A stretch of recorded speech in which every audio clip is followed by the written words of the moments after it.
start. Put some locks. Put some windows and doors on your soul. Stop feeling, amen, guilty. We carry so much guilt if I put locks on windows. What do I mean? What do you mean, Pastor Dawn, by locks on doors? I cannot tell everybody don't talk to me like that. I can't tell everybody, but there are some things that I could handle. There are some things that I can stop from happening in my soul. My brothers and sisters, it doesn't take much to throw us out of the will of God. In the Garden of Eden, I think how many words, 10 to 18 words, Satan spoke to Adam and Eve. They opened the door, they opened the garden to hear a word. We are taught not to be satisfied with being in the presence of God. We go along with so many cliches about being alone and all this sort of stuff. But Adam and Eve had sufficient. They had God, they had each other, and here comes a person with just one sentence that will throw them off and throw every human being off until Jesus Christ comes. That's how our souls are open. It doesn't take much, my brothers and sisters, to change our emotions in the course of the day, and we have to be honest about that.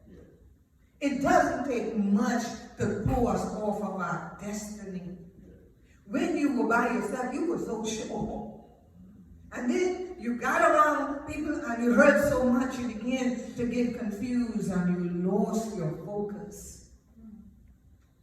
My encouragement to you is that you go back to a life of prayer. Go back to seeking God. Go back to seeking the Father. Jesus understood the first Adam got out of the will of the Father, dominion, ownership, power. He lost it all because of words. Jesus understood that. And when it was time for him to go to the cross, the person closest to him, loving him so much, his name is Peter. Peter said to the Christ, when he said, I'll be rejected, Peter says, not so. When he said he's going to go to the cross, he says, not so. Even people who love us, people who have our best interests at heart, all of us need to pray. We need to stop being so opinionated.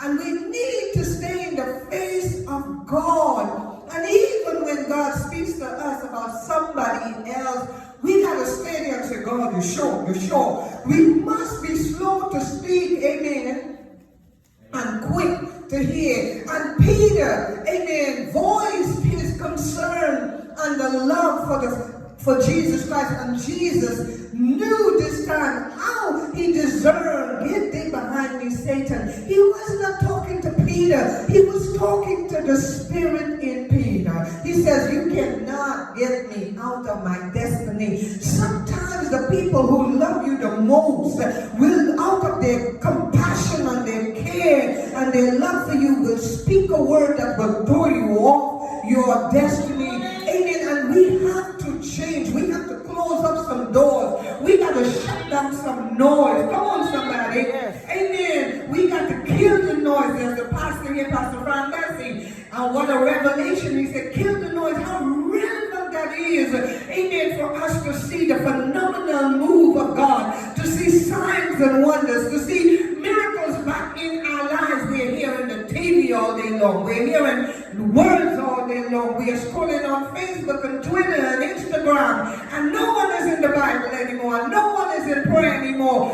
Instagram and Twitter and Facebook has become our new norm, our new Bible.